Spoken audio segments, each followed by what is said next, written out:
You wanted the best. You've got the best podcast. The hottest podcast in the world. The Chris Voss Show, the preeminent podcast with guests so smart you may experience serious brain bleed. The CEOs, authors, thought leaders, visionaries, and motivators. Get ready. Strap yourself in. Keep your hands, arms, and legs inside the vehicle at all times, because you're about to go on a monster education roller coaster with your brain. Now, here's your host, Chris Voss. Hi, folks. This is Voss here from thechrisvossshow.com. There you go, ladies and gentlemen. The Iron Lady sings that makes it official. Welcome to the show. We certainly appreciate you guys. For over 16 years and 2,200 episodes, we've been bringing the Chris Voss Show, the CEOs, the billionaires, the White House presidential advisors, Pulitzer Prize winners, the great authors, the minds that come share their cathartic experiences and journeys and how they overcame them, as their stories on how you, too, can be more successful and get through some of the trials and tribulations of your life. Because if you don't have any trials and tribulations, I don't know, are you alive? Go to goodreads.com/Chris Voss, LinkedIn.com/Chris Voss, Chris Voss 1, the TikTokity, and Chris Voss 1 out there. As always, we have the most amazing people on the show. We have a wonderful young lady on the show with us today. Michelle Jacobik joins us on the show. Her latest book came out September 26, 2022, called The Path to Profits, an entrepreneur's guide to having it all and still having a life. Sounds like a book that I need, because I've been self-employed since 18. I'm trying to still figure out what was this having a life about. So we'll get that from her as well. She is a leading voice in financial empowerment and best-selling author of the aforementioned book and The Path to Profits and Prosperity After Divorce. Michelle is passionate about helping people take control of their finances and achieve profitability in life and business. I hear profitability is good in business. Yeah. Unless you're in Silicon Valley, then it doesn't matter, I guess. Her inspiring personal story of overcoming debt and growing a multi-million-dollar company is proof that transformation is possible. Welcome to the show. Michelle, how are you? I am fantastic. Thank you so much. Thanks for having me. Thanks for coming. We really appreciate it. So give us a .coms. Where do you want people to find out more about you on the interwebs? Yeah, so michellejacobik.com. You can follow me on Instagram, TikTok, all the places. michellejacobik.com. Kept it super simple for everybody. There you go. So give us a 30,000 overview. What's in your newest book? Yeah, so in my newest book, The Path to Profits, an Entrepreneur's Guide to Having It All and Still Having a Life, it is broken into 3 different sections, right? The first one is, if we aren't clear about what it is we want to create, we show up in business and in life wondering 20 years later, 10 years later, 3 years later, how the hell did I get here, right? Mm-hmm. A lot of stress, a lot of disconnect from the thing that we thought we were going into business to do. And we find ourselves not necessarily on the bright road that we were setting out for, but in a darker place. And that's just the gist of the road of entrepreneurship, because it isn't just all roses, as you said in the beginning, right? There's a lot of challenges. And so the book is broken down into vision, which is getting super, super clear about your core values, your personal core values. Why are you doing what you're doing? What is the method of impact that you're wanting to make in the world? And really having that be a measurement tool. Like, why are you doing it? What do you want to have happen? What's the freedom that you're after? Because most entrepreneurs are after some form of freedom, whether that's financial freedom, time freedom, travel freedom, whatever that may look like. Freedom from the job, right? Working for somebody else. But if we're not clear about the vision piece and why we're doing what we're doing, there's not even a measuring stick to see whether we're off chart. The middle of the book is there to help people, I call it the flow chapter, cash flow, make no mistake. As you said, we need to make money in business. If you don't have a profit, you're going to be on that failed business statistic, the 66% that don't make it to 5 years.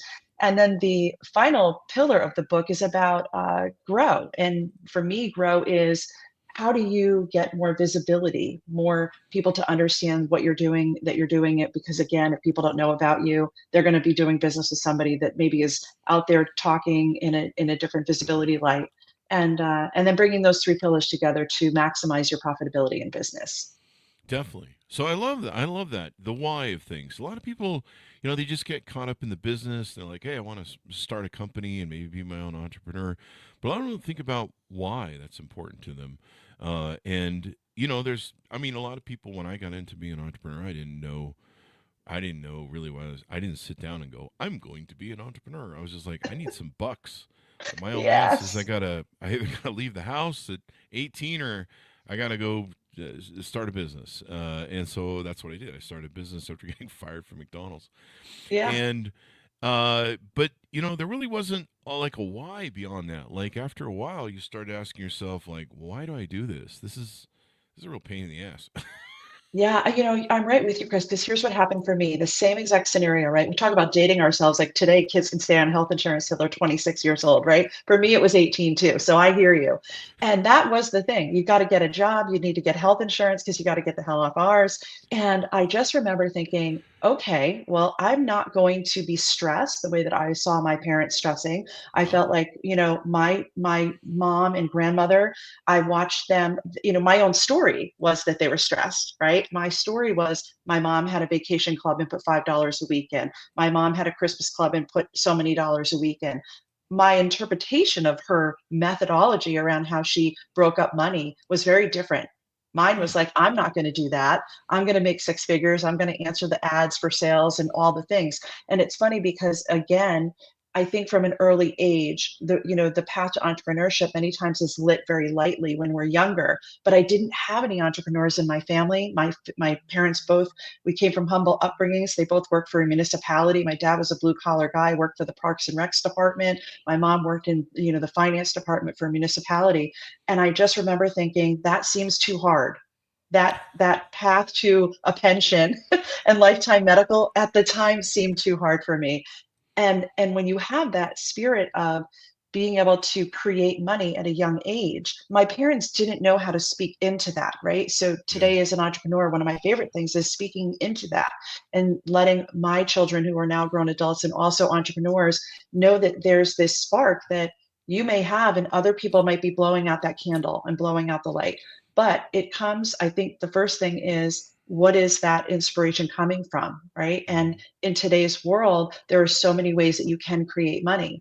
For me Yeah. at 19, I left out of the house and I thought I had a whole sense of adult confidence, right along with a vision board that had all of the things that I wanted on it. And so to your point, I wasn't thinking about my why. I was thinking about what am I going to get? Right? What Oh. what vacation am I going to take? What car am I going to drive? All the things, right? I was Tony Robbins on speed dial, and I just thought I'm going to hit it all. Hmm. And I think that many times that's what happens, right? We come in and we start going after. We're in the chase of the Hmm. things that we believe entrepreneurship will bring us. And what we really find when we start to peel back the layers, when we get to the success and you're not happy or you're not feeling fulfilled, that happens for so many people, right? They Yeah. get there and where is there? Well, you get Hmm. there and it could be you're financially strong, but it's like, why am I not feeling happy? And that's exactly what happened to me. Like, first, I fell on my face and ended up with mounds of credit card debt because I had Oh no wow. financial maturity. Oh wow. And then I cleaned it up and figured out those pieces, got out of the chains of guilt and shame and the things that I walked through, all great lessons, and then showed up and built this great business that was literally sucking the life out of me. Loved what I did, but I literally gave it all, and everything else in my life got Hmm. crumbs. And Yeah. so the book was birthed from a place of how can we have the business and the dreams and the things that we inspire to do, the impact that we want to make, but be intentional about what we're building. And I truly believe that getting clear about the life you want to create and then aligning the business to that is exactly how you get there. And creating a balance, right? I think that's what you're saying is making it so that you don't feel like you're just burning one end of the stick. And you're just or both ends, I guess, and you're not balancing your life out. A lot of entrepreneurs, we tend to do that at the start. We're just like, well, we'll just burn hard the first little while, build a business, and then we'll balance it out later. Hustle, hustle, hustle. That's right. And I Yeah. think that, it's one of those things that when we're talking about my parents, right? I'm thinking about my dad and he would get and, he'd throw us all in the car on a Sunday to take that Sunday drive, right? No map, Hmm. no GPS, no Oh, nothing. And really? he would just navigate like, oh, where are we going today? Don't worry about it. Get in the back seat, right? Just Fun get in the Sunday, backseat. Sunday drive, get in the back seat. Yeah. And I think to myself today, how many entrepreneurs, if we go on vacation, are we going to show up in a new area, rent the car and not have our GPS? Mm. Hell no. We're not going Yeah. to navigate that way. We're going to say what it is we want, and we're going to actually use the tools to get us there. And I think what happens with many entrepreneurs is they think that the dream and their passion is enough. Yeah. That sets the GPS and starts. But the truth is, we need both a financial roadmap and a runway, right? We need time to get there, and we can't expect that what potentially would be 3 to 5 years is going to happen in on a 3 week road trip, right? And I think Yeah. that that's really what happens. A lot of people are just they're just driving, and they're not stopping long enough to actually look at, are they on the right road? Are they on the right road? Hmm. I had an interesting entrepreneur journey when we really started hitting our successful companies. I had a few initial ones, and then the ones that really hit with my business partner, and I was getting into businesses because they were investment expedient. So we had a model, and we're like, hey, let's go do this. So we have an opportunity. We're going to play that opportunity. A lot of entrepreneurs, I don't know. Well, I don't know them a lot. I don't know that there's data on this, but many entrepreneurs, they find something they love. They find something they want to improve. They find a widget and they go, hey, we want to make this widget better, and they do all that. But the challenge is for me was I never got into anything I really loved. I loved being the CEO. Mm. I loved innovating. I loved being in business, but I didn't really love, being in the business that I was in. And I started, I grew up poor and I got successful, and I was one of those people Yeah. that I I got successful, and I'm like, I'm miserable as hell. Yes. Like I hate this. I hate all of this. And then I was left with, well, what is up with this? And so then I had to go on a journey, and people would come into me and they'd just be like, "Oh, it's so amazing! You get to do what you love." And I'm like, "I hate all of I this. hate Like, it. I don't know what you're Yeah. talking about." Like, and just trying to come to work every day to do stuff I didn't really wasn't passionate about, was hard after a while, especially when I wasn't happy. So I went through that journey. I know what that feels like. Yeah, and it feels like a dark road of despair, yet you're Yeah. supposed to be completely aligned with like all of the abundance and blessings that are coming your way, right? But honestly, I truly believe that entrepreneurship is the spiritual journey. I think that, Oh. some of us are taken on one path to find our growth, and sometimes that's, drugs and addiction, and people find their path through that. And then there's entrepreneurship, there's divorce, there's all kinds of places where you can be stretched to grow. And I think that mindset is as big in entrepreneurship as strategy. Like, Hmm. we always have to be growing. We always have to be doing the internal work. And I think that's where I love this piece of the first onset of the book is about really looking at what is important to you, right? So like when I actually did that work, when I showed up like you, I hired a life coach after like 20 years of like always having consultants, always hitting all the metrics, being super successful. And I'm like, a life coach? Why would I hire a life coach? But like you, I found myself not happy, not fulfilled. And I Yeah. loved my work. I Hmm. actually had a different experience, but I didn't love what it was taking from me. And quite Oh. honestly, I owned an insurance agency, right? An independent insurance agency, and spent 26 years in insurance. And no one wakes up and says, I think I want to be an insurance agent. No one does that. Okay. I went into it because, with my humble upbringings, the guy that I worked for in financial services, when he won a trip, he got free vacations, and he took me and another person. And so when I went into the field, it was because, oh, I can take free vacations. I'm good at sales, and I connect with people, and I get out there and hustle. All the things that I have on my vision board, probably I had 10 vacations on there. I'm just going to crush those goals. And I think that, there's this element of understanding that entrepreneurship, it is mindset, right? We need a warrior mindset. We need to make sure that we're in it for the long haul, and that we do the things to take care of not just our business, but our minds and our bodies and our health. The Hmm. number one statistic, okay, the number one cause of death for agency principals by the age of 50 is massive heart attack. And I was an agency principal, and at 45, it's like, that is not going to be my demise. And the day that I made the decision to tell my business partner that I wanted to take an exit plan, literally my top competitor in town, literally my top competitor dropped out of a heart attack, 49 years old, in his office at 10 in the morning. Whoa. And so, yeah, I think that, too many people find themselves in that place. And I think that the first thing is sometimes you find yourself in a place you are profitable, you have built something amazing, right? Mhm. But we forget that sometimes we get to build it to sell, right? Yeah. Too many people go into business and they build it for cash flow, to create a job for themselves, a paycheck. And I love to challenge people and say, wait a minute, like build it so that if it does get to the point where your core values change or it doesn't feel aligned or you built something that you just have no passion around, did you build it to sell? Because there's probably Mhm. somebody out there that if you do it right and you aren't the whole business, that you've actually created an asset that's available for somebody else to take over, right? I love Cody Sanchez is talking about this all the time, in her book, podcast, and talking about how much opportunity is out there even for entrepreneurs to go and buy an existing business. Yeah. So we have to show up in our businesses and get rid of the financial avoidance, right? Financial avoidance, when we're in that place, head in the sand, we're not looking at the money, we miss opportunities, there's misaligned spending, there's a lack of financial stability, and we just keep grinding and we're not even looking at the thing that we would really love to be doing. Maybe it's just one piece of the business. So Mhm. I love that you're bringing this up because I think that, for me, the core values, one of my core values is fun and adventure. Mhm. If Michelle's not having fun, I know it.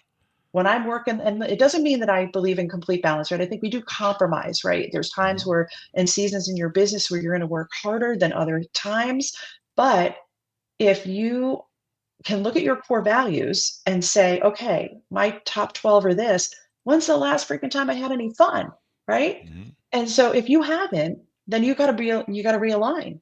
And I Yeah. think that those are the things, right? So you define your vision first, you set your goals, and then you go where aligned opportunities will take you. But everything is based on that GPS being like, okay, I know where I'm going, but I'm going to make sure that I'm passionate about what I'm doing. And it is possible. That's the whole premise of the book, right? But you can't get there if you're just getting up every day and hustling and trying to figure out how to hit the metrics, even when you're Yeah. hitting the metrics. Yeah, there's kind of that hustle culture where you're like, I sell my soul and burn my health and everything else to get where I want, and then you're just always on that hamster wheel. Yeah. And balance is everything. You spoke to designing your businesses for an exit. That was something I never thought of. I always thought of building empire, building companies that would last me forever. And then I found out that, sometimes cyclical nature of business and markets, 2008 recession, Yeah. things Yeah. come at you that you don't see, and so many times you want to you may want to sell those businesses. There were businesses that, like I said, when I started getting tired of everything, I was like, I really wish I could sell this to somebody or get rid of Yeah. it. I made a huge investment in it of time and money, but we didn't build our stuff to sell. And we've had a number of authors like yourself on the show that have come on that talk about using that sort of focus, building your stuff to sell so that you can do all that, and that's really important. So it's good to get balance and have a life. I found that I was burning out so many different ways. I never took vacations. I Hmm. learned that I needed to take weekend jaunts to just get away, go someplace peaceful. Searching for peace was a big deal for me, Yes. and trying to get that balance. What do you find with people that trying to find a down a place to refill your bucket? Find peace and some sort of way to do that. Yeah, I think you're 100% right, and it's different for everybody, right? For some Mhm. people, I think the number one thing is turning off technology, right? Like we walk around with our phones, our emails on there, our social media, everything's there. And it's making a commitment to say, you know what, like in order for me to actually fill my cup, it can be a multitude of different things. It could be walking in nature, it can be listening, to just a meditation, but not having Mhm. the phone right near you. How many people are like trying to listen to a guided meditation and then all of a sudden they're scrolling their social media? It's like what, so how counterintuitive is that, right? Yeah. But I think that, it's finding what actually brings you back to center, right? Mhm. Sometimes it's making time for friends. I think in the Path of Profits, one of the things that I do is I have people go into these 8 pillars, right? So it's not just about the business and it's not just about money. Same thing with prosperity after divorce. It's about going into these 8 pillars of where are you now with your Mhm. health, right? In that health journey. Where are you now? Where do you want to be? what's getting in the way, most importantly, or what are the triggers, right? Because if you don't look Mhm. at the triggers, then, the triggers are just as important. What are you going to do to remove the triggers when you're figuring out how you're going to prioritize yourself, right?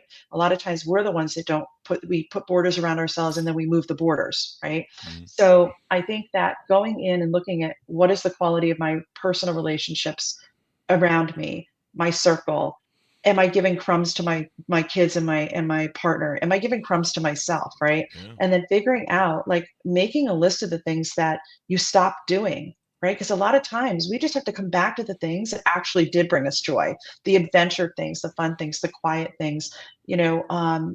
And I think that the measurement is, if you don't have time in your schedule for Mhm. you to actually fill your cup, Mhm. there's something wrong with the business model, right? There you go. Because it's not a sustainable model.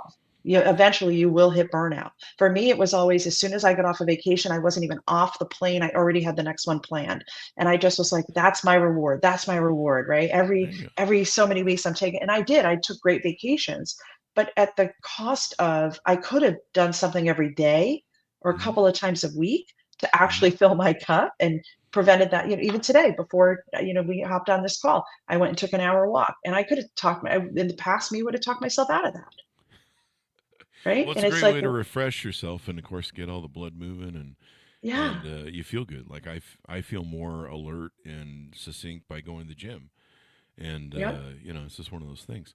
But yeah, it's important that people learn this in life, and I think sometimes what burns us out is we don't delegate enough. Do you want to speak on that a little bit? Yeah, absolutely. So I think that it's super important. I'm somebody that will sit down on Sunday evening rather than Monday morning, take, Hmm. an hour on Sunday evening and kind of prep for my week, right? Like, I'm a huge proponent of just brain dumping. I set a timer for 10 minutes, and if I brain dumping, ADHD, right? If I just Yeah. get it out, then I can take a look at the list. And I think it's important to take a look at that list. The way I break it down is, what do I need to do? What do I need Hmm. to delegate, and what do I need to dump? Like, what's on this list that I have no business even having? What did this thought even come from? Uh, Right. So it's do, dump, delegate. And I think that too many times the day goes and we have this laundry list of things that we need to do. And we forget that we actually have somebody else that can do it. Like, not this morning, right? I said to my son on his way out the door to work, I'm like, hey, you want to cook dinner tonight? And he's like, yeah, sure. Right. We have to ask, instead yeah. of me having to figure. And he went in the freezer, took out some food, and I have no idea what we're having, but I know I'm not doing it, right? And I just was like, as I had just finished my brain dump, and I'm like, oh, this is so good. It's like, beginning of the year, and I'm already asking, right? And I think that the thing is, you have to have a process for Hmm. getting the things out of here onto paper, so that you can actually look at that to-do list and then navigate, how do you delegate and who's it going to. Yeah. I like how you did it too, where you got him to buy in instead of throwing it as a command. Where you're Yes, like, absolutely. you do it or else if you want to live here, Yeah. buddy. Yeah, no one wants that, right? Nobody wants that. Well, I don't know. I like yelling at people in that way, but that's just me. Yeah. Now the next step, right? The next step of delegation is not having it come back to your list day after day after day. So the next step, and I realized this when he walked out the door, was like, I need to get more committal. We were empty nesters, and he just moved back here with us.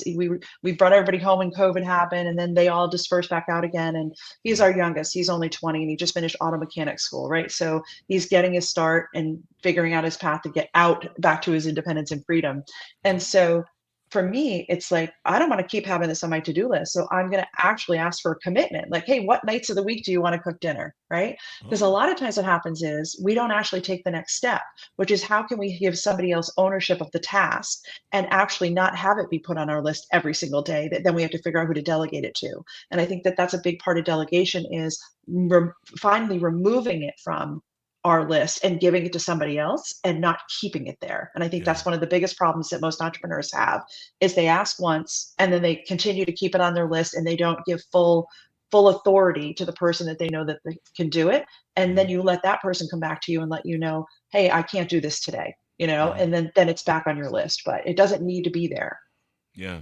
That's the way a lot of entrepreneurs burn out. They just try and do everything. They don't delegate it. They have this mindset they can do it better.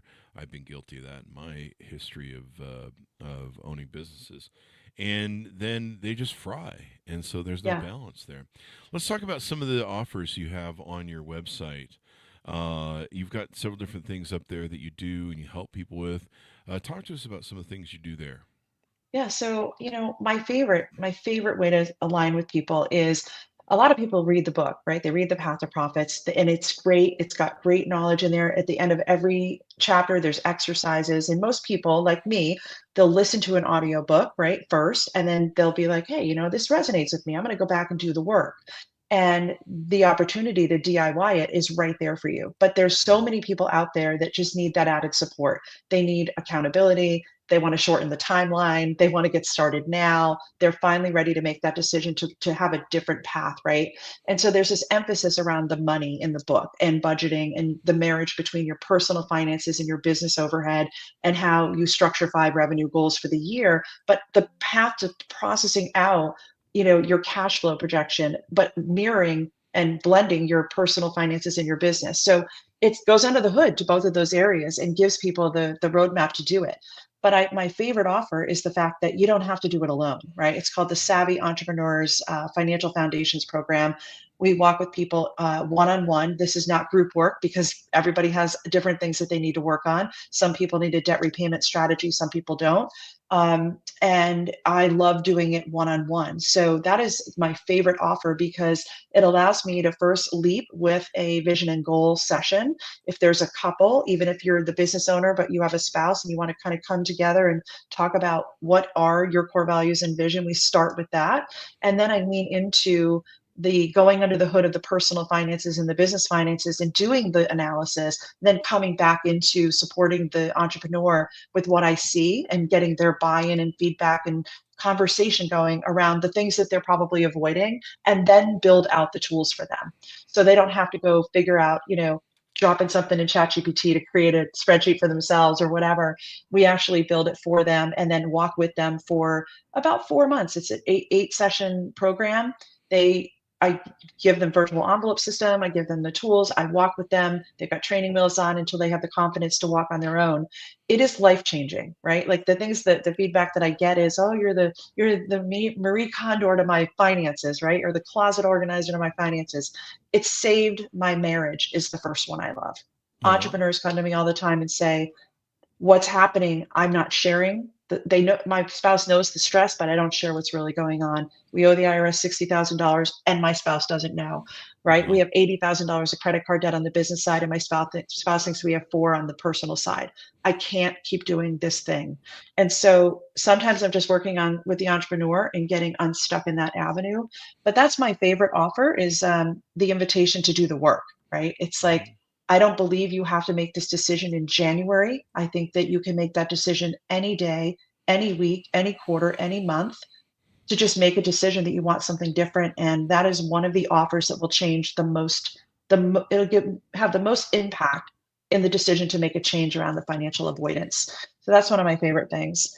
A couple of the other offers, I host 2-day drop-in masterminds where I love to incorporate travel in my business today, right? So Mhm. how do I launch this business? I'm like, well, I'll do events a couple times a year.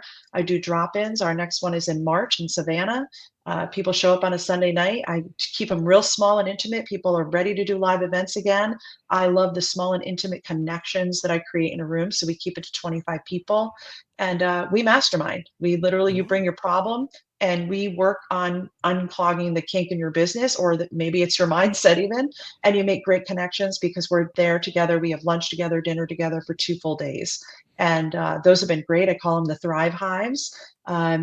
We don't sell anything. That's the best part. There's no pitch fest, but people come out and they have new collaboration partners. They have new customers. It's a natural thing when you create an incubator of no judgment and connection.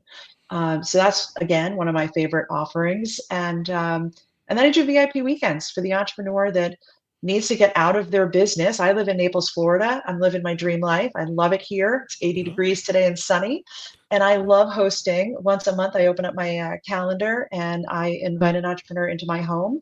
And they show up on a Thursday and they leave on a Sunday. Everything's covered. We do 2 half days of business strategy with a couple follow ups. But it gives me the opportunity to get the whole entrepreneur in the room, right?